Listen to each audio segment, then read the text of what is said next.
মৰমৰ দশম শ্ৰেণীৰ ছাত্ৰ ছাত্ৰীসকল, আজি তোমালোকৰ আমি গণিতৰ লেসন নম্বৰ 2.2 আমি আলোচনা কৰিম। আৰু ইয়াৰ প্ৰত্যেকটো অংকই আমি বুজিবৰ কাৰণে আমি পোনপ্ৰথমেই দ্বিঘাত সমীকৰণ বা ত্ৰিঘাত সমীকৰণ এই দুটাৰ বিষয়ে আমাৰ অলপ অভিজ্ঞতা থাকিব লাগিব। লগতে আমি এইটোও জানিব লাগিব যে দ্বিঘাত বা এটা ত্ৰিঘাত সমীকৰণৰ শূন্য কাক কোৱা হয়। তো আমি পোনপ্ৰথমে এইটো চাই লওঁ যে ইয়াতে এটা সমীকৰণ আমি লিখিছোঁ ax² plus bx plus c। এই সমীকৰণটোত আমি যদি xৰ ঘাত চাওঁ, গতিকে ইয়াত x কেইটা আছে, ইয়াত আছে x দুটা, ইয়াতো x এটা আছে আৰু ইয়াতো এটা x আছে। গতিকে এই xৰ সৰ্বোচ্চ ঘাত কিমান? গতিকে xৰ সৰ্বোচ্চ ঘাত হৈছে ইয়াত 2, কাৰণ ইয়াত xৰ ঘাত হৈছে 1, ইয়াত xৰ ঘাত হৈছে 2। গতিকে যেহেতু সৰ্বোচ্চ ঘাত 2, গতিকে এইটোক দ্বিঘাত সমীকৰণ বুলি কোৱা হ'ব আৰু ইংৰাজীত কোৱা হ'ব কোৱাড্ৰেটিক ইকুৱেশ্যন। ঠিক তেনেকৈ এইটোৰ ক্ষেত্ৰত ax³ plus bx² plus cx plus d, ইয়াত এইটো কোৱা হ'ব ত্ৰিঘাত সমীকৰণ। কাৰণ ইয়াৰ আমি যদি চাওঁ ইয়াতো x কেইটা আছে, ইয়াত x আছে, এইটো এটা x আৰু এইটো এটা x। এই তিনিওটা x যদি তুলনা কৰোঁ, আটাইতকৈ বেছি ঘাত বা পাৱাৰ থকা xটো হৈছে এইটো। গতিকে যিহেতু ইয়াৰ সৰ্বোচ্চ ঘাত 3, ইয়াক কোৱা হ'ব ত্ৰিঘাত সমীকৰণ আৰু ইংৰাজীত কোৱা হ'ব কিউবিক ইকুৱেশ্যন। এতিয়া কথাটো হৈছে এই দুইটা সমীকৰণৰ ক্ষেত্ৰতে কিছুমান আমি জানিব লাগিব যে ইহঁতৰ শূন্য মানেনো কি? তোমালোকে হয়তো ভাবিবা যে শূন্য মানেতো 0 আমি সকলোৱে জানো, কিন্তু এটা বহুপদ ৰাশিৰ ক্ষেত্ৰত শূন্যৰ কথাটো অকণমান সুকীয়া বা শূন্য এটাই বেলেগ কিছুমান তত্ত্ব বহন কৰে, বেলেগ কিবা এটা বুজায়। এইটো শূন্যইনো কি বুজায় সেই কথাটো আমি জানি লওঁ। আৰু লগতে এইটো জানিব লাগিব যে যিহেতু এইটো দ্বিঘাত, ওপৰতো দ্বিঘাত সমীকৰণ, ইয়াৰ শূন্য হ'ব 2টা, আৰু যিহেতু এইটো ত্ৰিঘাত সমীকৰণ, ইয়াৰ শূন্য হ'ব 3টা। এতিয়া শূন্য কাকৈ বুজিবৰ কাৰণে আমি চাওঁ আহাচোন যে px = 2x² plus 3x minus 5 ধৰি ল'লোঁ। এইটো এটা কি হ'ব বাৰু? দ্বিঘাত সমীকৰণ নহয় জানো? কাৰণ ইয়াৰ সৰ্বোচ্চ ঘাত হৈছে 2, xৰ ঘাত হ'ল 2। এতিয়া আমি এই যে px যদি xৰ ঠাইত 1 বহাওঁ, ধৰি লোৱা, তেতিয়াহ'লে এইটো কিমান হ'ব? 2, ইয়াতে xৰ ঠাইত যদি 1 বহাওঁ তেতিয়াহ'লে কিমান হ'ব? 1² প্লাছ 3 ইনটু এইটো হ'ব 1 আৰু মাইনাছ 5। এতিয়া আমি যদি ইয়াক ভাঙি দিওঁ তেতিয়াহ'লে কিমান হ'ব? 1 1 জাৰ 1 1 গুণে 1 আৰু 1 2 গুণে 2, তাৰপিছত 3 1 গুণে 3 আৰু মাইনাছ 5। গতিকে দেখা গ'ল যে প্ৰথমতে এই 2 আৰু 3, এই 2 আৰু 3 হৈ গ'ল, 2 3 5 আৰু মাইনাছ 5। গতিকে 5 মাইনাছ 5 অৰ্থাৎ 5ৰ পৰা 5 গুচি গ'লে কিমান পালোঁ? আমি 0 পালোঁ। তো দেখা গ'ল যে এই যে আমি দ্বিঘাত সমীকৰণটো আছিল, এই দ্বিঘাত সমীকৰণটোৰ মান যদি আমি xৰ ভেলু বা xৰ মান 1 বহুৱাওঁ তেতিয়াহ'লে আমি 0 পাওঁ। তেতিয়াহ'লে এইটোকে, এই যে 1টোকে কোৱা হ'ব এই দ্বিঘাত সমীকৰণটোৰ এটা শূন্য। তেতিয়াহ'লে শূন্য মানে কি বুজি পালা? যে যি মানৰ বাবে কোনো এটা দ্বিঘাত সমীকৰণৰ বা xৰ যি মানৰ বাবে কোনো এটা দ্বিঘাত সমীকৰণৰ মান শূন্য হৈ যায়, সেই xৰ মানটোকেই সমীকৰণটোৰ এটা শূন্য বুলি কয়। ধৰি লোৱা এইটো, তেতিয়াহ'লে 1টো কি হ'ব? এই সমীকৰণটোৰ এটা শূন্য হ'ব। গতিকে ইয়াত লিখিছোঁ যে উক্ত সমীকৰণটোৰ এটা শূন্য হ'ব। আশা কৰিছোঁ ছাত্ৰ ছাত্ৰীসকল শূন্য মানে বুজি পাইছা, আৰু তোমালোকে ইয়াৰ পৰৱৰ্তীত আৰু যদি তোমালোকে কিবা বুজিব লগা থাকে নিশ্চয়কৈ কমেণ্ট বক্সত কমেণ্ট কৰি জনাবা। এতিয়া আমি ধৰি ল'লোঁ এই যে দ্বিঘাত সমীকৰণটো আছে, যিহেতু আমি ইয়াৰ শূন্য কি শূন্য, যিহেতু ইয়াত পাৱাৰ 2, গতিকে শূন্যনো কেইটা আৰু কি হ'ব আমি নাজানো। গতিকে আমি ধৰি ল'লোঁ আলফা আৰু বিটা দুটা শূন্য বুলি আমি ধৰি ল'লোঁ। যেনেকৈ ইয়াত 1 এটা এই সমীকৰণটোৰ শূন্য, ঠিক তেনেকৈ আমি আলফা আৰু বিটাক দুটা শূন্য বুলি আমি ধৰি লৈছোঁ কাৰ? সেই ওপৰৰ দ্বিঘাত সমীকৰণটোৰ। এতিয়া আলফা আৰু বিটা যদি দুটা শূন্য হয়, তেতিয়াহ'লে দ্বিঘাত সমীকৰণৰ ক্ষেত্ৰত এটা সূত্ৰ আমি পাম। এই সূত্ৰটো হৈছে আলফা প্লাছ বিটা = -b/a, অৰ = এই মাইনাছৰ ঠাইত মাইনাছ থাকিল, লগতে এই বিৰ ঠাইত আমি ক'ব পাৰিম xৰ সহগ, আৰু এই ঠাইত আমি লিখিব লাগিব এক্স স্কুৱেৰৰ সহগ। গতিকে ছাত্ৰ ছাত্ৰীসকল এইটো এটা কিতাপত দিয়া এটা ফৰ্মুলা আচলতে। এতিয়া এই যে এক্সৰ সহগ মানে কি বাৰু? তোমালোকে যদি আমি এই ফৰ্মুলা বা এই সমীকৰণটোলৈ চাওঁ, এক্স স্কুৱেৰৰ আগত যোনটো সংখ্যা অৰ্থাৎ 2 আছে, গতিকে এইটো হ'ব এক্স স্কুৱেৰৰ সহগ। ঠিক তেনেকৈ এক্সৰ আগত কিমান আছে? এক্সৰ আগত 3 আছে, গতিকে এইটো হ'ব এক্সৰ সহগ। এতিয়া আমি তেতিয়াহ'লে কি ফৰ্মুলা পালোঁ যে আলফা প্লাছ বিটা। এতিয়া আলফা প্লাছ বিটা মানে কি? আলফা আৰু বিটা কি? আলফা আৰু বিটা হৈছে ওপৰৰ দ্বিঘাত সমীকৰণটোৰ এটা শূন্য। গতিকে এই শূন্য দুটা যদি যোগ কৰোঁ তেতিয়াহ'লে আমি পাম মাইনাছ বি বাই এ। আৰু এইটো আমি কোৱা নাই, এইটো দ্বিঘাত সমীকৰণৰ সূত্ৰই কৈছে। ইজিকুৱেলটোৰ লগতে কি পাম? এক্স মাইনাছ এটা থাকিব, লগতে এক্সৰ সহগ আৰু এক্স স্কুৱেৰৰ সহগ। ঠিক তেনেকৈ ইয়াত যেনেকৈ আমি শূন্য দুটা কি কৰিলোঁ? যোগ কৰিলোঁ, আলফা প্লাছ বিটা। যদি শূন্য দুটা পূৰণ কৰোঁ আলফা ইনটু বিটা, তেতিয়াহ'লে পাম C by A is equal to আমি এটা ধ্ৰুৱক পদ, ইংৰাজীত কোৱা হয় কনষ্টেণ্ট টাৰ্ম, ধ্ৰুৱক পদ পাম। আৰু লগতে তলত পাম এক্স স্কুৱেৰৰ সহগ। এই যে চি, এই চিটোৱে কি বুজাব? ধ্ৰুৱক পদ, ইংৰাজীত কনষ্টেণ্ট টাৰ্ম। গতিকে কনষ্টেণ্ট টাৰ্ম মানে হ'ব কনষ্টেণ্ট টাৰ্ম, তাৰ বাবেই লিখা হয় চি। গতিকে আমি কনষ্টেণ্ট টাৰ্মটোক চি বুলি লিখোঁ, লগতে এক্স স্কুৱেৰৰ সহগ। গতিকে এই দুটা ফৰ্মুলা আমি দ্বিঘাত সমীকৰণৰ ক্ষেত্ৰত মানি চলিব লাগিব। ঠিক তেনেকৈ ত্ৰিঘাত সমীকৰণৰ ক্ষেত্ৰতো আৰু 3টা ফৰ্মুলা আমি পাম, কিন্তু আগলৈ আমি পাই গৈ থাকিম। গতিকে এতিয়া আমি কি লিখিলোঁ যে এই ওপৰত লোৱা যিটো দ্বিঘাত সমীকৰণ আমি ওপৰত লৈছিলোঁ যে P X is equal to 2x square plus 3x minus 5, তেতিয়াহ'লে আমি এই যে সহগবোৰ, যেনে এক্স স্কুৱেৰৰ সহগ কিমান? এক্স স্কুৱেৰৰ সহগ হ'ব 2, এক্সৰ সহগ কিমান? এক্সৰ সহগ হ'ব 3। তেতিয়াহ'লে আমি লিখিব পাৰিম এই সমীকৰণটোত এ মানে আমি লিখিম 2, যোনটো এক্স স্কুৱেৰৰ সহগ 2 সেইটোকে আমি এ বুলি লিখিম, আৰু এক্সৰ সহগ 3 সেইটোকে আমি বি বুলি লিখিম, আৰু বাকী ৰৈ যোৱা টাৰ্মটোক আমি চি বুলি লিখিম। গতিকে চি মানে কিমান হ'ব? -5। এইখিনি জানি লোৱাৰ পাছত এতিয়া আমি 2.2 লেচনটোৰ 1 নম্বৰৰ পৰা অংকবোৰ কৰিবলৈ যত্ন কৰিম। গতিকে মৰমৰ ছাত্ৰ ছাত্ৰীসকল, ইয়াতে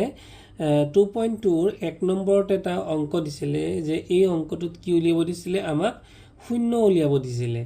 এটা দ্বিঘাত সমীকৰণ দিয়া আছে, এই দ্বিঘাত সমীকৰণটোৰ শূন্য উলিয়াব লাগে, আৰু লগতে কি কৰিব লাগে? যে সত্যাপন কৰিব লাগে যে এই সহগবোৰৰ লগত ইয়াৰ সম্পৰ্কটো মানে কি হ'ব। গতিকে সেই সম্পৰ্কটো আমি প্ৰমাণ কৰিব লাগে। পোনপ্ৰথমে আমাক দিয়া আছিল x square minus 2x minus 8, নহয় জানো? তেতিয়াহ'লে আমাক যিহেতু এইটো সমীকৰণটো দিয়া হৈ আছে, তেতিয়াহ'লে আমি বুজিবৰ কাৰণে আমাৰ সমীকৰণটো হ'ল এইটো যে x square minus 2x minus 8। তেতিয়াহ'লে এই যে এক্স স্কুৱেৰ আছে, এই এক্স স্কুৱেৰটো হ'ব, ইয়াতে 3টা পদ হ'ব। তোমালোকে ইতিমধ্যে জানা বহুপদৰ ক্ষেত্ৰত মাইনাছ বা প্লাছে পদবিলাকক বিভক্ত কৰে। গতিকে ইয়াত মাইনাছ 2টা আছে, আৰু ইয়াত পদ কেইটা হ'ব? এইটো এটা পদ, এইটো এটা পদ, এইটো এটা পদ, অৰ্থাৎ 3টা পদ হ'ব। 3টা পদৰ ভিতৰত প্ৰথমটো পদক কোৱা হ'ব প্ৰথম পদ, এইটো তাৰপিছত তৃতীয় পদ, আৰু এইটো মাজৰ পদ। আমি যেতিয়া উৎপাদক বিশ্লেষণ কৰোঁ, ইতিমধ্যে তোমালোকে শিকিছাই যে প্ৰথম পদটো আৰু তৃতীয় পদটো পূৰণ কৰি ল'ব লাগে। গতিকে প্ৰথম পদ আৰু তৃতীয় পদ পূৰণ কৰিলে কিমান হ'ব? ইয়াত তৃতীয় পদটো আছিল -8, প্ৰথম পদটো আছিল এক্স স্কুৱেৰ। এই দুটা যদি আমি পূৰণ কৰি দিওঁ তেতিয়াহ'লে কিমান হৈ যাব? -8x square. এইটো হ'ব আমাৰ পূৰণফল। ছাত্ৰ ছাত্ৰীসকল, এতিয়া আমি এই যে উৎপাদক বিশ্লেষণৰ ক্ষেত্ৰত, অৰ্থাৎ আমি যে শূন্য উলিয়াম, শূন্য ওলোৱাৰ ক্ষেত্ৰত আমি কৰিব লাগিব উৎপাদক বিশ্লেষণ। এতিয়া উৎপাদক বিশ্লেষণ কৰিবৰ কাৰণে এই যে প্ৰথম পদ আৰু তৃতীয় পদৰ যিটো পূৰণফল, সেই পূৰণফলত যোনটো সহগ আছে, এই সহগটোক আমি উৎপাদক বিশ্লেষণ কৰি ল'ব লাগে। যেনে ইয়াতে 8টো ল'লোঁ, 8ক 2ৰে যদি 8ক ভাঙো, 2 4 গুণে 8, 2 2 গুণে 4, তাৰমানে আমি এই 2 পূৰণ 2 এইটো পালোঁ। গতিকে -8ক যদি আমি ভাঙো, কিয় ভাঙিম বা কিয় ইয়াৰ উৎপাদক বিশ্লেষণ উলিয়াম? ইয়াৰ কাৰণটো হৈছে আমি এই অংকটো কৰিবলৈ যাওঁতে যিটো মাজৰ পদ পাইছোঁ, মাজৰটো কিমান বাৰু? -2x। আমি এই দুটা পূৰণ কৰিলোঁ, নহয়নে বাৰু? প্ৰথম আৰু তৃতীয় পদটো পূৰণ কৰি দিলোঁ। পূৰণ কৰাৰ পাছত আমি এই মাজৰ পদটো কিন্তু ভাঙিব লাগিব। এতিয়া ভাঙিম যে, কেনেকৈ ভাঙিম? মানে এনেকুৱা দুটা পদেৰে ভাঙিম যিটো যোগ বা বিয়োগ কৰিলে এই পদটোৱে ওলাই যায়। ইয়াত উদাহৰণস্বৰূপে তোমালোকে চোৱা যে ইয়াত মই দেখুৱাইছোঁ যে -4x + 2x। এতিয়া 4xৰ পৰা যদি 2x গুচি যায়, 4ৰ পৰা 2 গ'লে 2x, আৰু যিহেতু ডাঙৰ সংখ্যাটো কিমান 4x, গতিকে ইয়াত চিনটো ইয়াতো এই -2য়ে থাকিব। গতিকে আমি -2xক ভাঙি পেলাই লিখিব পাৰোঁ -4x + 2x।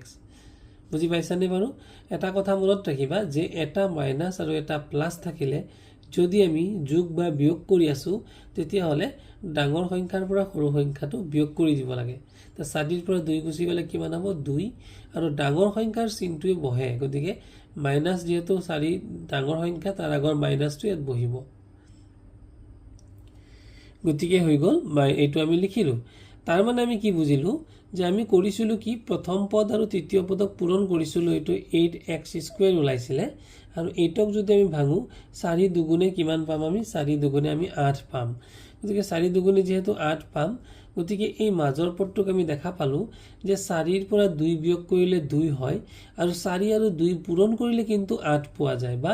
8 মানে এই যে আমি প্ৰথম পদ আৰু তৃতীয় পদ পূৰণ কৰি পেলাই যোনটো পদ পালোঁ সেই পদটোৱে ওলাব। গতিকে আমি মাজৰ পদটোক এনেধৰণে ভাঙিব লাগিব যাতে যোগ বা বিয়োগ কৰোঁ যদি তেতিয়াহ'লে মাজৰ পদটো যাতে পাই যাওঁ, আৰু যাতে পূৰণ কৰোঁ তেতিয়াহ'লে প্ৰথম পদ আৰু তৃতীয় পদ পূৰণ কৰোঁতে যোনটো পাইছিলোঁ সেইটোৱে পাব লাগিব। কাৰণ চোৱা এতিয়া মাইনাছে প্লাছে মাইনাছ,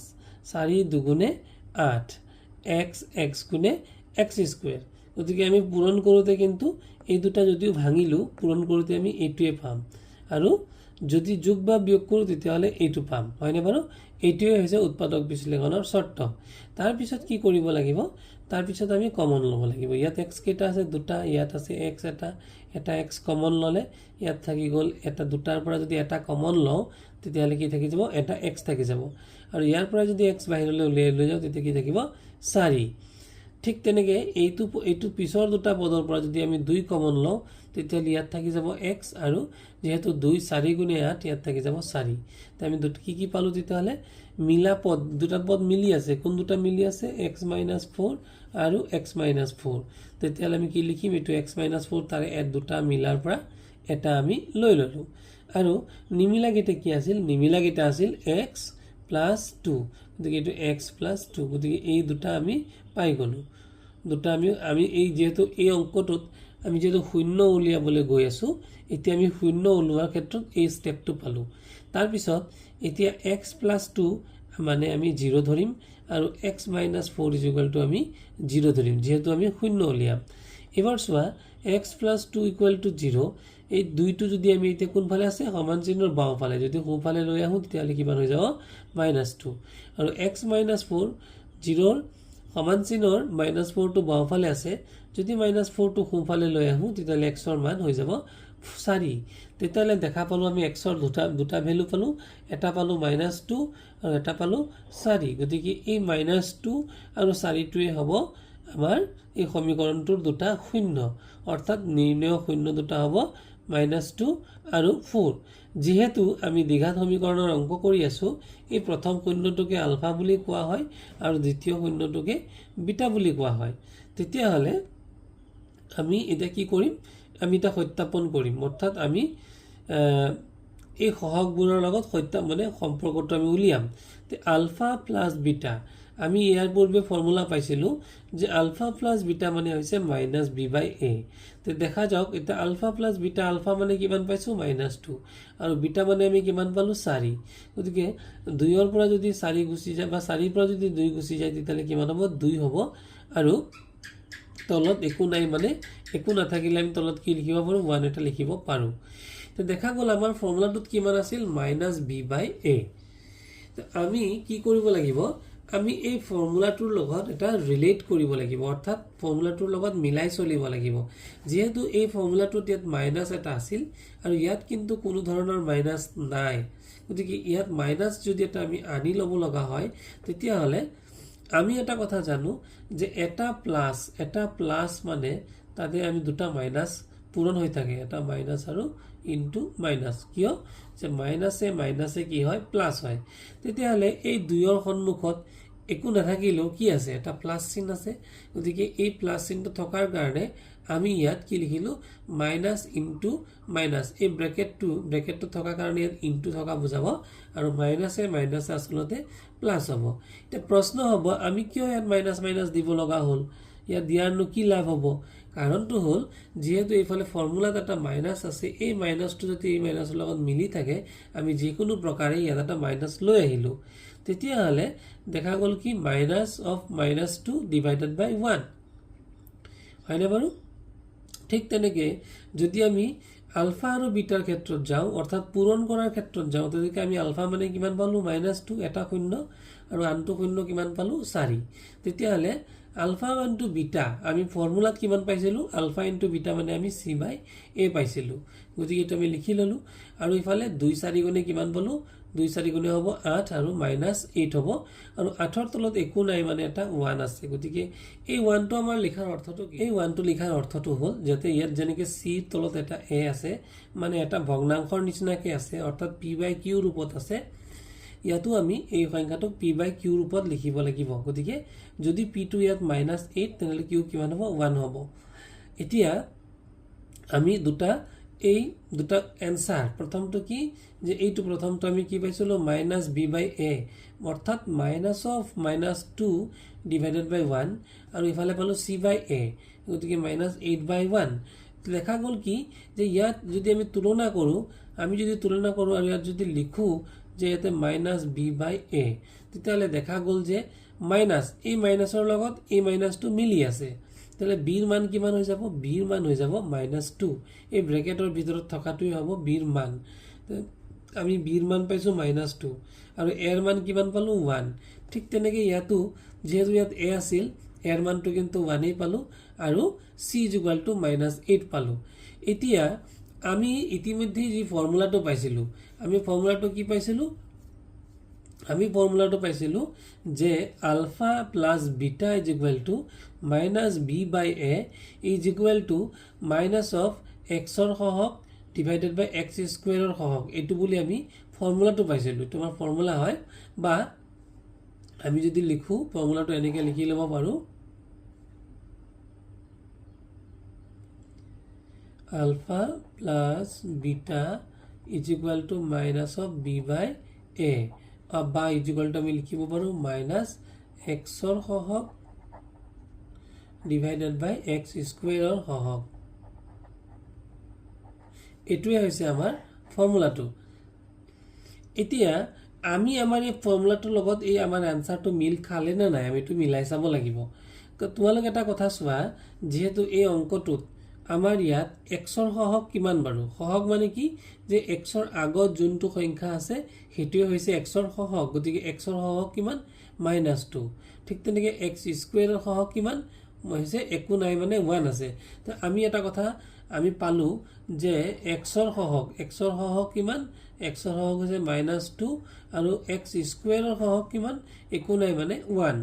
তো এতিয়া ইয়াত চোৱা এই যে আমি আনসাৰটো পাইছিলো ইয়াতে আমি এই যে মাইনাস পালো তাৰপিছত কি পালো -2 পালো এতিয়া এই -2 ঠাত যদি মাইনাস লিখো আৰু -2 মানে আমি কি পাৰো x ৰ সহগ হয় নে নহয় আমি উত্তৰটো কিন্তু যদিও এটা আমাৰ ফৰ্মুলা আমাৰ এই ফৰ্মুলাটো কিন্তু এই উত্তৰৰ পৰাই ফৰ্মুলাটো আমি হেতুৱে সত্যাপন কৰিব লাগে যে -2 ৰ সলনি আমি কি লিখিব পাৰো x ৰ সহগ আৰু এই তলত থকা 1 ৰ সলনি গতিকে 1 টো কাৰ সহগ আছিল বাৰু 1 টো আছিল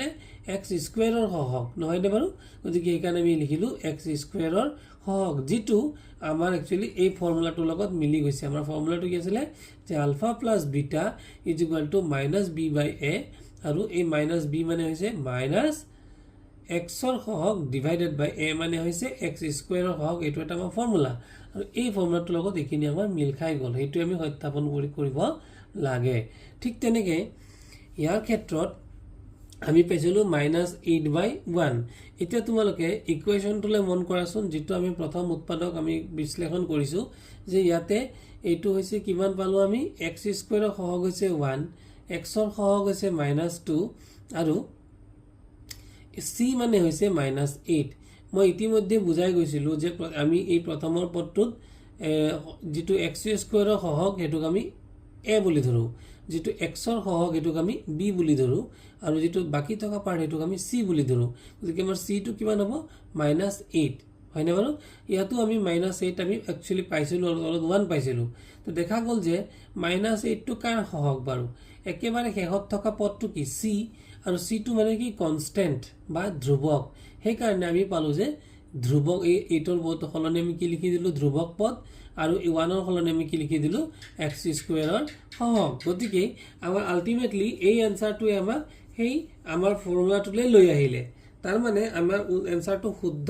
আৰু শূন্য দুটা ওলোৱাটো আমাৰ শুদ্ধ হৈছে কাৰণ আমি এই পূৰণ ফলৰ পৰা আমি কি পালো আকৌ গৈ থৈ এই আমি ধ্ৰুৱক পদ ডিভাইডেড বাই x² ৰ সহগ এটো পালো গতিকে আমি এটো সত্যাপন কৰা হল ফাইনালি আমাৰ এই এনসাৰ মানে আৰু এটা ফৰ্মুলা যেটো আছিল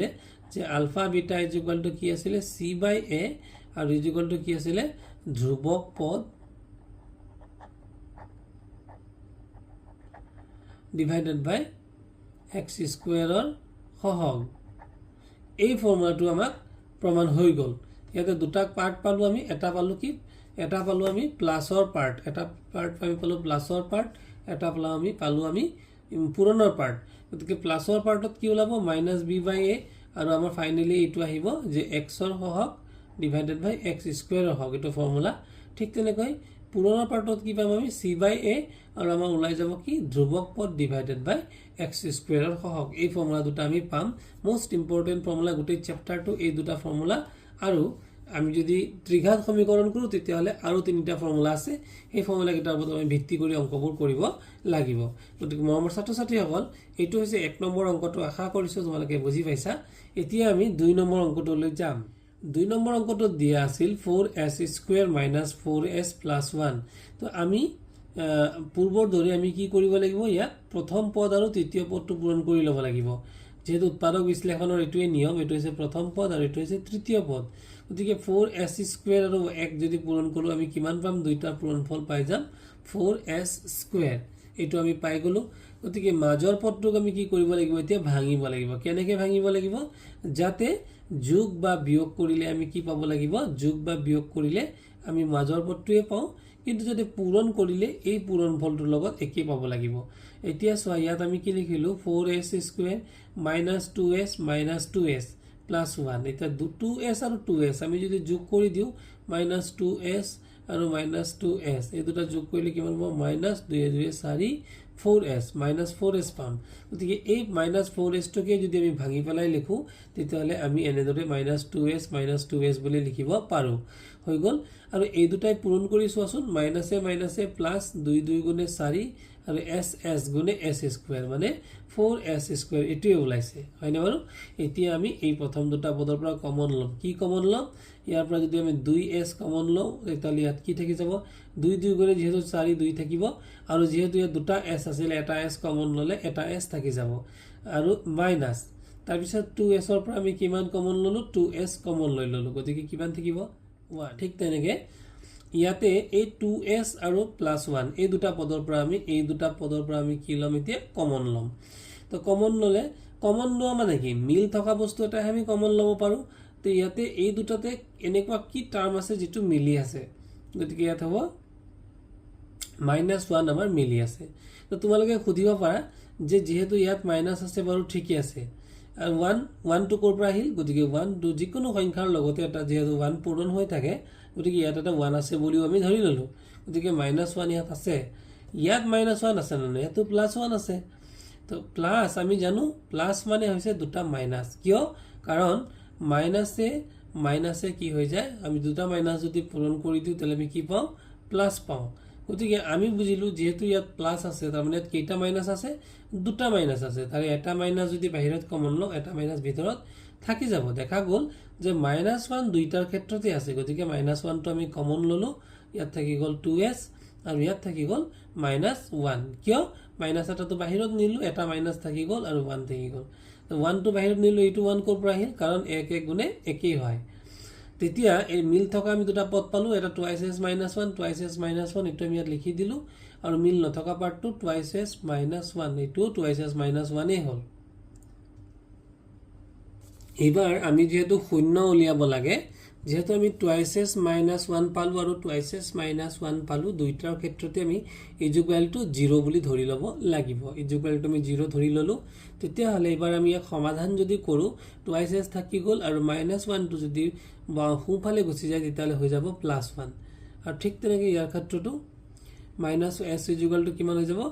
যে বা এইটো আমি কমপ্লিটলি সমাধান কৰাৰ লগে কি হ'ব, এছ ইজুকুৱেলটো কিমান হ'ব, এই যে 2টো ইয়াত এছৰ লগত পূৰণ হৈ আছিল, এই 2টো যদি সমান চিহ্নৰ এফালে গুচি যায় তেতিয়াহ'লে কি হৈ যাব, হৰণ। গতিকে এইটো সমাধান কৰোঁতে আমি এছ মানে কিমান পালোঁ, 2/1 বা 1/2।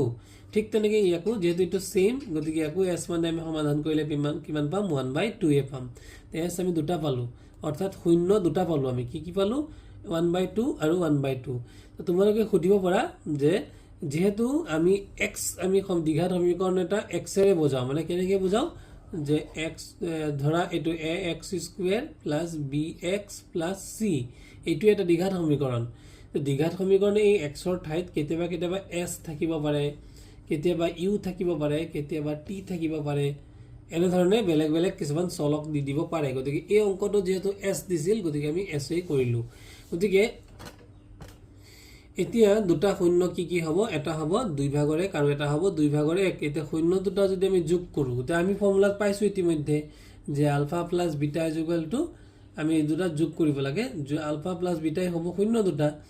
শূন্য দুটা কিমান পালোঁ এতিয়া, 2/1 আৰু 2/1। এই দুটা আমি যোগ কৰিম। গতিকে 2/1 আৰু 2/1 যোগ কৰিলে কি হ'ব,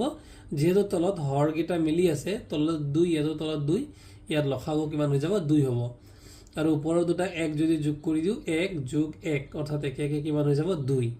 এতিয়া ইতিমধ্যে আমি পাইছোঁ যে আলফা প্লাছ বিটা মানে হৈছে -b/a। গতিকে আমি লিখি ল'লোঁ -b/a। আৰু এইফালে লিখি ল'লোঁ কিমান, যিহেতু 2 আৰু 2 আছে, 2 যদি কাটি দিওঁ তেতিয়াহ'লে ইয়াত কিমান ওলাই যাব, 2 × 1 = 2, ওলাই যাব 1। কিন্তু আমাৰ ফৰ্মুলাত যিহেতু আছে -b/a, আমি এটা মাইনাছ যিকোনো প্ৰকাৰে আনিব লাগিব। এই যে একৰ সন্মুখত একো চিন নাই, মানে কি আছে, প্লাছ আছে। আৰু প্লাছ মানে আমি জানো কি, প্লাছ মানে আমি জানো মাইনাছে হৈছে প্লাছ। গতিকে এটা প্লাছৰ অৰ্থ হৈছে তাত কেইটা মাইনাছ আছে, দুটা মাইনাছ আছে। তো ইয়াত কেইটা মাইনাছ আছে, দুটা মাইনাছ আছে। গতিকে সেই দুটা মাইনাছকে এনেকৈ আমি সজাই পেলাই লিখিলোঁ। কিয় সজাই পেলাই লিখিলোঁ, যাতে আমাৰ এই বাওঁফালে থকা এই সূত্ৰটোৰ লগত মিল খাই থাকে, যাতে মাইনাছ এটা আমি যিকোনো প্ৰকাৰে পাওঁ। এইটো হিচাপত আমি দেখিলোঁ কি ইজুকুৱেলটো -1, হয়নে বাৰু, আৰু তলত আমি 1 বুলি লিখিব পাৰোঁ। আমি দেখিলোঁ যে প্ৰায় আমাৰ অংকটো সমাধান হ'ল। কিন্তু এইটো আমি ওলাইছোঁ কি আলফা প্লাছ বিটা, আৰু আমি যদি আলফা ইনটু বিটা উলিয়াওঁ, অৰ্থাৎ দুটাৰ পূৰণফল উলিয়াওঁ, তেতিয়াহ'লে শূন্য দুটা কিমান হ'ব, 1/2 আৰু 1/2। 2 2 গুণে হৈ গ'ল 4 আৰু 1 1 গুণে হৈ গ'ল 1। তো ইয়াত দেখা গ'ল যে আলফা বিটাৰ আমাৰ ফৰ্মুলাটো কি আছিলে, আমাৰ আলফা বিটাৰ ফৰ্মুলাটো আছিলে যে c/a। তাৰমানে আমি বুজি পালোঁ যে ইয়াত a কিমান, 4, হয়নে বাৰু। এইফালে কিন্তু যিহেতু ইয়াত -b/a আছিল, ইয়াতোতো 4 হ'ব লাগিছিল, কাৰণ ইয়াত a মানে কিমান, 4। তেতিয়াহ'লে ইয়াতো a কিন্তু কিমান হ'ব লাগিব, 4 যিকোনো প্ৰকাৰে হ'বই লাগিব। গতিকে আমি ইয়াত দি দিলোঁ 4। এতিয়া এইটো কি যুক্তিত আমি ইয়াত 4 দিম, আমি জানো যে কোনো এটা অংকত যদি আমি হৰ বা যিটো নিউমাৰেটৰ যদি আমি 4 লৈ আহোঁ, বা যিকোনো সংখ্যা আমি হৰত দিওঁ, তেনেহ'লে লবতো একেই সংখ্যা আমি পূৰণ কৰি দিব লাগিব। গতিকে ইয়াত দি দিলোঁ 4 হ'ল, তলত দিয়াৰ কাৰণে ওপৰতো দিলোঁ। এতিয়া 4 1 গুণে হৈ গ'ল 4, অৰ্থাৎ আমাৰ কিমান পালোঁ, -4, আৰু তলত আহি গ'ল 4। এতিয়া দুই ক্ষেত্ৰতে যে ইয়াতে মাইনাছ, ইয়াত কিমান পাইছিলোঁ আমি, -b/a। দেখা গ'ল এইটো মাইনাছৰ লগত মাইনাছটো মিলি আছে, আৰু বিৰ ভেলুটো কিমান হ'ব, তেতিয়াহ'লে বিৰ ভেলুটো হ'ব -4। আৰু a মানে ইয়াত দেখা গ'ল যে a মানে 4, আৰু আন ক্ষেত্ৰত ইয়াত দেখা গ'ল a মানে হৈ গ'ল 4। তাৰমানে আমি দুইটা ক্ষেত্ৰতে কি বুজি পালোঁ, এৰ ভেলুটো কিমান হ'ব, 4 হ'ব। এতিয়া আমি মিলাই চাব লাগিব, যিহেতু আমি সত্যাপন কৰিব লাগে, বা ইয়াত সহগবোৰৰ লগত কি সম্পৰ্ক উলিয়াব লাগে। সম্পৰ্ক কিহৰ সম্পৰ্ক, এই মাইনাছটোৰ ঠাইত মাইনাছটো আহি গ'ল। আৰু এই যে -4টো কাৰ সহগ বাৰু, -4টো হৈছে আমাৰ যি ইকুৱেশ্যনটো আছিল, আমাৰ দ্বিঘাত সমীকৰণটো আছিল এইটো, যিটো প্ৰথমতে আমাক সমাধান কৰিবলৈ দিছিলে। তেতিয়াহ'লে আমি দেখা পালোঁ কিমান, ইয়াত s² মানে x² ঠাইত s² দি আছে। গতিকে a মানে কিমান হ'ব, 4, b মানে হ'ব -4, আৰু c মানে হৈ গ'ল 1। গতিকে সেই একেটা বস্তুৱে ইয়াতে যেহেতু মাইনাছ আছে এইটো মাইনাছ থাকি গ'ল আৰু এই -4টো কাৰ সহগ বাৰু -4টো হৈছে এইটো ক্ষেত্ৰত এছৰ সহগ এছৰ সন্মুখত আছে না নাই গতিকে এই -4টো হৈছে এছৰ সহগ এছৰ বদলি আমি কি লিখিব পাৰোঁ এক্স যেহেতু আমাৰ ফৰ্মুলাটো এক্সৰ ওপৰত ভিত্তি কৰে গতিকে আমি লিখিলোঁ -of এই মাইনাছটো ইয়াত আহিল আৰু এক্সৰ সহগটো কিমান -4 এই -4 ইয়াত আছে না নাই গতিকে আমি লিখিলোঁ এক্সৰ সহগ ঠিক তেনেকৈ এইটো হৈছে 4টো কাৰ সহগ এছ স্কুৱেৰ বা এক্স স্কুৱেৰ গতিকে এক্স স্কুৱেৰ সহগ কিমান 4 এই 4ৰ সলনি আমি কি লিখি দিব পাৰোঁ এক্স স্কুৱেৰৰ সহগ গতিকে এইটোৱে হৈ গ'ল আমাৰ চলকৰ সহগৰ লগত সম্পৰ্কটো আমি প্ৰমাণিত কৰিলোঁ যে আমাৰ যি এনচাৰটো ওলাল এই আমাৰ ফৰ্মুলাৰ লগত তাৰমানে মিল হৈ আছে ঠিক তেনেকৈ ইয়াতো যদি চাওঁ যে 1/4 ওলাইছিলে 1টো কিহৰ একক 1টো একক নহয় 1টো এই যে আমাৰ সমীকৰণটো আছে তো এই 1টো কি বাৰু এইটো প্ৰথম পদ এইটো দ্বিতীয় পদ এইটো তৃতীয় পদ তো গতিকে এইটো কি হ'ব এইটোক আমি কি বুলি কওঁ বাৰু চি কনষ্টেণ্ট টাৰ্ম গতিকে কনষ্টেণ্ট টাৰ্মটো কিমান ওলাইছে আমাৰ ইয়াত 1 ওলাইছে গতিকে এইটো আমি তাৰ এই কনষ্টেণ্ট টাৰ্মটোকে অসমীয়াত কি বুলি কয় ধ্ৰুৱক পদ গতিকে আমি একৰ বদলি লিখিলোঁ ধ্ৰুৱক পদ আৰু তলত লিখিলোঁ আমি 4 মানে হৈছে এক্স স্কুৱেৰৰ সহগ যিটো আমাৰ এই যে আলফা ইনটু বিটা = c/a = ধ্ৰুৱক পদ বা এক্স স্কুৱেৰৰ সহগ প্ৰথমতেই থকা ফৰ্মুলাটো তোমালোকৰ ফৰ্মুলাটো আছিলে নহয়নে বাৰু এই ফৰ্মুলাটো আমাৰ মিল খাই গ'ল মানে আমাৰ যি এনচাৰ ওলাইছিলে 1/4 সেই 1/4টোৰ লগত এই যে আমি লাষ্টৰ যিটো পাৰ্ট এইটো আমাৰ মিলি গৈছে তাৰমানে সেইটোৱে আমি সত্যাপন কৰিব লাগে আমাৰ 3 নম্বৰ অংকত দিছিল 6x² - 3 - 7x এইটো আমি সমাধান কৰিব লাগে ইয়াৰ কি কৰিব লাগে শূন্য উলিয়াব লাগে আৰু কি কৰিব লাগে যে আমাৰ যি ফৰ্মুলাটো আছিল সত্যাপন কৰিব লাগে বা ইয়াত সহগবোৰৰ লগত ইয়াৰ সম্পৰ্কটো উলিয়াব লাগে তো এতিয়া সাধাৰণতে দ্বিঘাত সমীকৰণ এটা কেনেকুৱা হয় বাৰু দ্বিঘাত সমীকৰণটাৰ গেটআপটো হ'ব এইটো যে ax² + bx + c অৰ্থাৎ x থকা পাৰ্টটো থাকিব লাগিব মাজত আৰু c টো থকা পাৰ্টটো থাকিব লাগিব শেষত হয়নে বাৰু কিন্তু আমাৰ এই সমীকৰণটোত মন কৰা x থকা পাৰ্টটো কিন্তু মাজত দিয়া নাই যেহেতু মাজত দিয়া নাই আমি কি কৰি ললোঁ ইয়াৰ স্থানটো সলাই পেলাই 7x - 7x আমি মাজলৈ লৈ আহিলোঁ আৰু 3টো আমি পিছলৈ লৈ গ'লোঁ ঠিক আছে এতিয়া বাদ বাকি আমি এইটো হৈছে প্ৰথম পদ এইটো হৈছে তৃতীয় পদ দুইটাকে পূৰণ কৰি দিলে কিমান পাই যাম -18x² আমি পূৰণ কৰিলোঁ আৰু 18ক যদি ভাঙো তেতিয়াহ'লে কিমান পাম 2 9 × 18 আৰু 3 3 × 9 অৰ্থাৎ আমি এইটো পালোঁ এতিয়া মাজৰ পদটো কিমান আছে আমাৰ মাজৰ পদটো আছে -7x ইয়াক আমি ভাঙিব লাগিব কেনেকৈ ভাঙিম যাতে এনেদৰে ভাঙিম যাতে পূৰণ কৰিলে আমাৰ কি ওলাব লাগে মাজৰটো ওলাব লাগে এটা চোৱা যেহেতু আমি 9 দুগুণে কিমান বাৰু 9 দুগুণে হৈছে 18 হয়নে 9 দুগুণে 18 গতিকে আমি কি পাম এই 18টো আমি পাই গৈ আছোঁ 9 দুগুণে 18 আৰু 9ৰ পৰা 2 গুচি গ'লে কিমান হ'ব 9ৰ পৰা 2 গুচি গ'লে হ'ব 7 তো এতিয়া কি হৈ গ'ল যেহেতু ইয়াত যিটো সংখ্যা আছে 7xৰ আগত কি চিন আছে তেতিয়াহ'লে মাইনাছ আছে মন কৰিবা ইয়াত যিটো চিন থাকে